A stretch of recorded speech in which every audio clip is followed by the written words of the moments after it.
নজর রাখবো দিল্লিতে ইসরায়েল দূতাবাসের পিছনে বিস্ফোরণের শব্দ, যাকে কেন্দ্র করে তীব্র চাঞ্চল্য, দানা বাঁধছে রহস্য। দূতাবাসের পিছনে জমিতে বিস্ফোরণের শব্দ পান কয়েকজন। এই পুরো বিষয় জানবো, আমাদের সঙ্গে রয়েছেন আমাদের ইনপুট হেড সঞ্জয় ভদ্র। সঞ্জয়, কি জানা যাচ্ছে?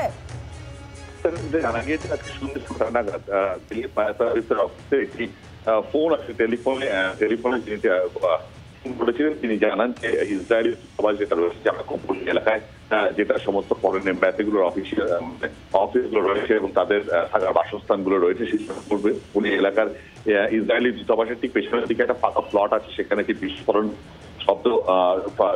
হয়েছে, সেখানে শব্দ শোনা গেছে। একটি ফোন আসে, এই ফোনটি পাওয়ার পরে ফায়ার সার্ভিসের সঙ্গে সঙ্গে দিল্লি পুলিশের স্পেশাল দলকে জানায় এবং তারাও উপস্থিত হন। জানা গিয়েছে এখনো পর্যন্ত দিল্লি পুলিশের স্পেশাল সেল এবং দিল্লি ফায়ার সার্ভিসের অফিসিয়ালরা পুরো এরিয়াটা কর্ডন অফ করে এই মুহূর্তে তল্লাশি করছেন। এই শব্দের উৎপত্তি নিয়ে তারা পুরো বিষয়টি তদন্ত করছেন।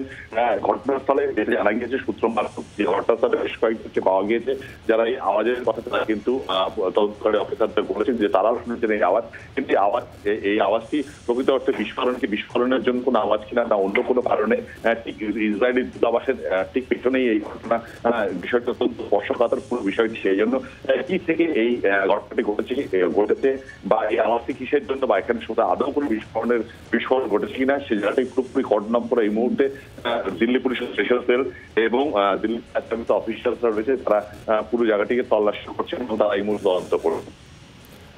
সঞ্জয় ভদ্র আমাদের সঙ্গে রয়েছেন, সঙ্গে থাকো সঞ্জয়।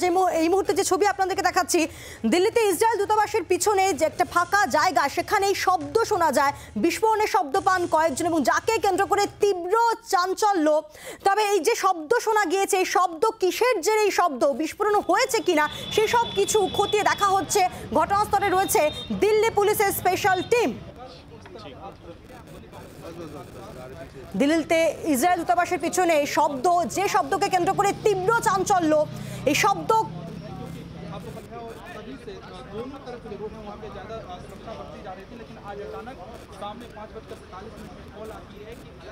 এই মুহূর্তে দিল্লি পুলিশের স্পেশাল টিম রয়েছে। যেমনটা আমাদের ইনপুট হেড সঞ্জয় ভদ্র জানাচ্ছিলেন যে দিল্লিতে ইসরায়েলি দূতাবাসের পিছনে একটা খালি জমি রয়েছে, সেই খালি জমিতে বিকট একটা শব্দ শোনা যায় এবং তারপরেই যাকে কেন্দ্র করে চাঞ্চল্য ছড়িয়ে পড়ে। আমরা কথা বলবো, আমাদের সঙ্গে রয়েছেন আমাদের ইনপুট হেড সঞ্জয় ভদ্র। সঞ্জয়, তুমিও বলছো যে একটা বিকট একটা শব্দ শোনা যায়, তবে এই শব্দ কিভাবে, মানে কিসের জন্য এই শব্দ, বিস্ফোরণ হয়েছে কিনা আদৌ, সেসব বিষয়গুলোই ক্ষতি দেখা হচ্ছে। কোনো কি কল এসেছিল দিল্লি পুলিশের কাছে, সে বিষয়ে কিছু কি জানা যাচ্ছে?